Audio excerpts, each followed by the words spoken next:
मेरे देश की आंखों में आंसू लाए गए, ऐसा मैंने बचपन से आज तक नहीं देखा है कि आज हिंदुस्तानियों के आंखों में आंसू है। ऐसी बेइज्जती हमने पूरी जिंदगी में अपने नहीं देखी है। पाकिस्तानी मीडिया हम लोग का मीम बना के मजाक बना रही है कि 4 घंटे हमने जवाब दिया, भारत ने सीज फायर करके रख दिया, हमारे ड्रोन ने इतना मारा कि भारत सीज फायर कर दिया। तरीके से मोदी जी पूरे नाके कटा दिया। आपको पहले से नहीं पता था कि पाकिस्तान के पास न्यूक्लियर स्टेट है? क्या आपको पहले से नहीं पता था कि तुर्की, चाइना और अजरबैजान पाकिस्तान के साथ रहेंगे? तरीके से देश को शर्मसार करने का, सेना के मनोबल तोड़ने का, जनता का विश्वास तोड़ने का, विपक्ष का भरोसा तोड़ने का, इन सारी घटनाओं का जिम्मेदार कौन? बांग्लादेश में वो खुशियां मना रहे हैं, चीन में हवाई जहाज को लेके मीम्स बनाए जा रहे हैं। हर तरह से हमारे दिल बहुत परेशान है। चेहरे पे हमने ऐसा मुखौटा लगाया है कि हम जीत गए हैं, हम विश्व गुरु हैं, लेकिन अंदर से हमको पता है हम हार चुके। जो राहुल गांधी की ओर से बार बार सवाल पूछे जा रहे हैं, पाकिस्तान ने हमारे कितने इस तरह के एयरक्राफ्ट मार गिराए, क्यों गिरने की जरूरत है? बम अगर मुंबई पर गिरता है, जो खाल है ना, ये खाल बस ऐसे गिरने लगेगी। वो ऐसे खिलौना मिसाइलें लेके आ रहे हैं और ऐसे ऐसे कर रहे हैं, टीवी वाले भी दिखा रहे हैं, ऐसे जा रहा है, ऐसे मारेंगे। तुमने क्या वीडियो गेम समझ रखा है, मनोरंजन समझ रखा है, क्या है? ये देश के 2 टुकड़े कराने का काम मोदी जी जरूर कर सकते हैं, लेकिन पाकिस्तान के 2 टुकड़े मोदी जी नहीं करा सकते। मोदी जी की बस की नहीं है। ये पूछा ना नरेंद्र मोदी से, पैर पकड़े अमेरिका के कि हमें पाकिस्तान से बचा लो। पहलगाम में 26 लोग मारे गए, युद्ध में आपने झोंक दिया, युद्ध में लोग हमारे सैनिक मरे, नागरिक मरे, सब लोग मरे, जो नुकसान हुआ सो अलग। हम पीओके लाएंगे, दिख गया कि आप ले आए, टूट गया। लेकिन इतनी बड़ी फौज लेके नेवी घुस गई थी, army, air. We are going to take POK. POK हमारा है, हमारी। वो स्क्रिप्ट इस वजह से देख के पढ़ोगे क्योंकि वो बाद में बॉलीवुड में यूज होना होगा। अगर इतना ही आपको POK लेना है, आप पिछले 70 साल से कोशिश कर रहे हैं, आप ले क्यों नहीं सके अभी तक? लेना ही है तो आप आए, because this time we are not going to give you a cup of tea. Amit Shah has been called out a terrorist by Canada. Justin Trudeau called you guys terrorists. You have been killing people in Canada, in America, in Pakistan, in Bangladesh. और ये लम्हे फिक्रिया है हमारे देशवासियों के लिए। देश क्या कहना चाहते हैं? अरे भाई, जंग थी, हिंदुस्तान मानता है, लोगों की जानें गई, आप कह रहे हैं ये युद्ध नहीं था? एक ऐसे महान देश को जिसके बाशिंदे अगर कहीं भी जाते थे तो इज्जत की ऊंची निगाह से उनको देखा जाता था, और आज हाल ये है। और हमारी सरकार का एक भी नुमाइंदा पब्लिकली आकर कहने के लिए तैयार नहीं है, mister Trump you please shut up. जैसे कि हाइलाइट्स में आपने देख ही लिया है, आगे चल के डिटेल में मज़ीद वीडियो आपके साथ शेयर करेंगे। पाकिस्तान ने भारत को कहीं मुंह दिखाने लायक नहीं छोड़ा। आज दुनिया भर में भारत का बुरी तरह मजाक बनाया जा रहा है। भारतीय दिफाई तज्जियाकार गुस्से से फट पड़े हैं। उनका कहना है कि जो भारतीय फौज को पाकिस्तानी फौज के हाथों इबरतनाक शिकस्त हुई, उसके बाद भारत किसी को मुंह दिखाने लायक नहीं रहा। अगर आप इस तरह की वीडियोस देखना पसंद करते हैं तो हमारे चैनल को सब्सक्राइब करें। आइए चलते हैं मुकम्मल वीडियो की जानिब। दूसरा, ये मौका ऐसा नहीं है कि हम प्रधानमंत्री से इस्तीफा मांगने लगे अति उत्साह में आके। अभी तो हमें शीशा लेदर से निकलना है बाहर। हम प्रधानमंत्री से इस्तीफा मांग के क्या करेंगे, लेके क्या हासिल कर लेंगे? कोई उन्हीं के दल का कोई और बन जाएगा। समस्या ये नहीं, समस्या ऐसे नहीं सुलझेगी कि इस्तीफा मांग लिया जाए और हट जाए और सब कुछ ठीक हो जाएगा। ऐसा नहीं है। हमने जो है कीचड़ में पांव फंसा दिया है, इससे निकलना बड़ा मुश्किल है। जी जी जी अखिल सर। देखिए राम प्रकाश जी, अगर मैं सर्जन हूं, अगर मैं हार्ट सर्जन हूं और मेरी टेबल पे डोनाल्ड ट्रंप आ जाएं या प्रधानमंत्री मोदी जी आ जाएं या शी जिनपिंग आ जाएं या कोई पुतिन आ जाएं, अगर मैं सर्जन हूं, मैं स्पेशलिस्ट हूं हार्ट का, वो कहें कि साहब हार्ट का ऑपरेशन मत करो, दांत का ऑपरेशन कर दो, मैं कहूंगा नहीं, चुप रहिए, आई एम ए स्पेशलिस्ट। ये चीज मुझे पता है। इंदिरा जी ने जनरल मानेकशॉ की बात मानी थी। डायरी में नोट करने का मतलब इसलिए नहीं है कि आप प्रोफेशनल्स हैं, और मोदी जी बार बार कह चुके हैं डिफेंस फोर्सेस को सारे अधिकार में दे चुका हूं, खुली छूट में दे चुका हूं। जब आप खुली छूट दे चुके हैं तो उसके बाद आदेश क्यों दे रहे हैं? अच्छा, दूसरा जो यूसुफ साहब ने कहा, देखिए इसलिए इस्तीफा मांग रहा हूं, इसलिए इस्तीफा मांग रहा हूं, मेरा मस्तक आज झुका हुआ है। आज हिंदुस्तानियों के आंखों में आंसू है। ऐसी बेइज्जती हमने पूरी जिंदगी में अपने नहीं देखी है, इसलिए इस्तीफा मांग रहा हूं। हम कोई राजनीतिक लोग नहीं है, हम लोग, एक टीचर हूं मैं, मेरे को राजनीति से कोई लेना देना नहीं है, लेकिन जिस प्रकार मेरे देश की आंखों में आंसू लाए गए, ऐसा मैंने बचपन से आज तक नहीं देखा है। इसलिए इस्तीफा दे दें, जिससे कोई भी व्यक्ति आए कम से कम इस दलदल से हमें बाहर निकाले। अब एक बात साफ है कि ना तो प्रधानमंत्री नरेंद्र मोदी अगर इस्तीफा दे देंगे तो ना तो अखिल स्वामी प्रधानमंत्री बनेंगे, ना यूसुफ किरमानी प्रधानमंत्री बनेंगे। वो ठीक है कि कोई जो भी बनेगा वो एक अलग चीज है, जिम्मेदारी कौन लेगा? मैम, आज ये बड़ा सवाल फिर मुंह आकर के खड़ा नहीं हो गया। पहलगाम से जो सवाल चल रहा था आज और बड़े रूप में सामने आ गया कि इन सारी चीजों का जिम्मेदार कौन? पहलगाम में 26 लोग मारे गए, युद्ध में आपने झोंक दिया, युद्ध में लोग हमारे सैनिक मरे, नागरिक मरे, सब लोग मरे, जो नुकसान हुआ सो अलग, और फिर आपने ला करके और ट्रंप उसमें आकर के सीज फायर ऐलान करके चले गए और व्यापार और धंधे की बात करने लग गए। इस परिस्थिति का जिम्मेदार कौन? इस तरीके से देश को शर्मसार करने का, सेना के मनोबल तोड़ने का, जनता का विश्वास तोड़ने का, विपक्ष का भरोसा तोड़ने का, इन सारी घटनाओं का जिम्मेदार कौन? न्यूक्लियर स्ट्राइक्स हैं सबसे पहले, इसमें इमीडिएटली कितने मरेंगे ये बताओ? 10 से 15 करोड़ लोग, ये इमीडिएटली, ये मरेंगे नहीं, ये भाप हो जाएंगे।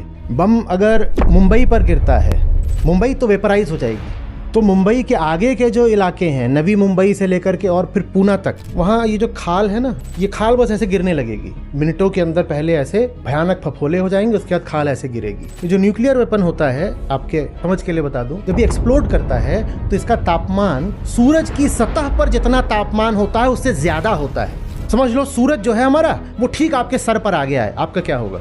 10 से 15 करोड़ तुरंत मरेंगे, बाकी रेडियो एक्टिव लाशें बन जाएंगे। वो किसी तरह अगर जी भी गए, लगभग 30-40 करोड़ और लोग, तो कहते हैं the living will envy the dead. वो कहेंगे हम मरे क्यों नहीं। हिरोशिमा नागासाकी आपको बच्चों की कहानियां जैसे लगेंगे, क्योंकि आज के जो न्यूक्लियर वेपन्स हैं वो हिरोशिमा वाले से तो 100,000 गुना ज्यादा पावरफुल हैं। न्यूक्लियर एक्सचेंज ऐसा नहीं होता कि धीरे धीरे ग्रेजुअली एस्केलेट करेगा। जब न्यूक्लियर वेपन यूज होता है तो जो सबसे बड़ा होता है ना, वो डाला जाता है कि दुश्मन पूरा खत्म हो जाए, क्योंकि अगर वो बच गया तो मुझे नहीं छोड़ेगा। धुआं इतना निकलेगा, इतना निकलेगा, इतना निकलेगा कि भारत और पाकिस्तान दोनों के ऊपर एक बहुत लंबी रात छा जाएगी। राख छा गई है और वो रात सालों तक चलेगी। सूरज जैसी कोई चीज बचेगी नहीं, आपको सूरज दिखाई ही नहीं देगा। उसको न्यूक्लियर विंटर बोलते हैं। हमेशा के लिए जाड़ा हो जाएगा, सूरज दिखाई ही नहीं देगा। बारिश की तो कोई बात ही नहीं। ये नहीं कि उन दिनों मानसून नहीं आएगा, मानसून फिर कभी नहीं आएगा। जो बच जाएंगे वो रोएंगे कि हम बच क्यों गए। कहीं अन्न का एक दाना नहीं उपज सकता। जो रेडियो एक्टिव ऐश है, सूट है, वो जाकर के हिमालय पे पड़ेगी। वहां से वो जो रेडियो एक्टिव ऐश है वो सारी नदियों से प्रवाहित होगी, और ये नदियां जो हमारे लिए प्राण की धारा होती थी वो जहर की धारा बन जाएंगी। हमारी पवित्र नदियां, क्योंकि पानी ही रेडियो एक्टिव हो चुका है। आप उस पानी की एक बूंद भी पियोगे, आप जो लोग धर्म युद्ध की जगह अहम युद्ध करना चाहते हैं, उनको ही नहीं समझ में आ रही है बात। मैं टीवी पर देख रहा हूँ, वो आ रहे हैं, वो ऐसे खिलौना मिसाइलें लेके आ रहे हैं और ऐसे ऐसे कर रहे हैं। टीवी वाले भी दिखा रहे हैं, ऐसे जा रहा है, ऐसे मारेंगे। तुमने क्या वीडियो गेम समझ रखा है, मनोरंजन समझ रखा है, क्या है? न्यूक्लियर वेस्टलैंड बन जाएंगे ये दोनों देश हमेशा के लिए, जहाँ कभी कुछ पैदा नहीं हो सकता और जहाँ का रेडिएशन पूरी दुनिया को बर्बाद कर देगा। मैं ये कह रहा हूँ, आप में से बहुत लोगों के मन में आ रहा है तो क्या करें? उनको चढ़ाने दें, हम लड़ाई छोड़ दें, उनको हत्याकांड करने दें? नहीं, ये तो मैं नहीं कह रहा। हम बिल्कुल रोकेंगे उन्हें, रोकना चाहिए, रोकना ही धर्म है। मैं बात उनके संदर्भ में कर रहा हूँ जो हमें मीडिया में आकर के चिल्लाते हुए दिखाई दे रहे हैं कि ललकार, उद्घोष, यलगार, काट दो, फाड़ दो। ऐसे मत बन जाओ। You have to defeat the monster without becoming a monster. Agniveer और लाए, पाकिस्तान जैसे देश के साथ सीज फायर करना पड़ रहा है। नहीं समझ में आ गया। पाकिस्तान जो घुटने पे आ सकता था, अभी उसके साथ हम लोग सीज फायर कर रहे हैं। पाकिस्तान में हम लोग का मीम बन रहा है। पाकिस्तानी मीडिया हम लोग का मीम बना के मजाक बना रही है कि 4 घंटे हमने जवाब दिया, भारत ने सीज फायर करके रख दिया। हमारे ड्रोन ने इतना मारा कि भारत सीज फायर कर दिया। दे तरीके दे मोदी जी, पूरे नाके कटा दिए। खाली जब विपक्ष में थे तो 56 इंच का सीना, 56 सेंटीमीटर का है, 56 मिलीमीटर का। नहीं समझ आ गया? 56 मिलीमीटर मारना चाहिए था। हम पीओके लाएंगे, वो दिख गया कि आप ले आएंगे कि नहीं। अब योगी जी चाहिए। नहीं समझ आ गया? आज अगर योगी आदित्यनाथ रहते, पलट गाड़ी पलट आसिफ मुनीर का, टोप टैंक पीछे से बुलडोजर सब साफ। मित्रों एक था पाकिस्तान, बहुत दिल टूट गया। लेकिन इतनी बड़ी फौज लेके नेवी घुस गई थी, army, air force, strategic command, diplomacy, world का सब कुछ हम लोग के साथ था। लेकिन बस जिसे आदेश देना था मोह मोह हो गया। बांग्लादेश में वो खुशियां मना रहे हैं, चीन में हवाई जहाज को लेके मीम्स बनाए जा रहे हैं। हर तरह से हमारे दिल बहुत परेशान है। चेहरे पे हमने ऐसा मुखौटा लगाया है कि हम जीत गए हैं, हम विश्व गुरु हैं, लेकिन अंदर से हमको पता है हम हार चुके। कोई भी हमारे साथ नहीं है। अब देखिए नेपाल के लोगों की क्या, उनके जो सोशल मीडिया है वो क्या बता रहा है हमारे बारे में, जैसे जंग उन्होंने जीती है। और ये लम्हे फिक्रिया है हमारे देशवासियों के लिए, देश के लिए, कि एक ऐसे महान देश को जिसके बाशिंदे अगर कहीं भी जाते थे तो इज्जत की ऊंची निगाह से उनको देखा जाता था और रास्ते दिए जाते थे उनको, और मेहमान नवाजी की जाती थी। I have been in foreign countries and I have seen as an Indian how much respect I was commanding. और आज हाल ये है कि हमारे प्रधानमंत्री को एक हिसाब से वो थाने पे बुलाया जाता है और वहां पे उनको बात भी नहीं करनी आती है। 2 ट्रांसलेटर होके भी और उनको जवाब नहीं देना आता है प्रेस वाला जो अगर सवाल पूछता है, और देन पापा says let me answer on your behalf. इससे बड़ी और क्या। दूसरा प्रश्न मेरे मन के अंदर, आज तक भारत सरकार ये कह रही कि सीज फायर नहीं हुआ, अंडरस्टैंडिंग है। तो मेरे मन में एक सवाल है, सीज फायर शत्रुओं के बीच में होता है, अंडरस्टैंडिंग तो दोस्तों के बीच में होती है। आप कहना क्या चाहते हैं, क्या कहना चाहते हैं आप? अरे भाई जंग थी, हिंदुस्तान मानता है, लोगों की जानें गई, आप कह रहे हैं ये युद्ध नहीं था।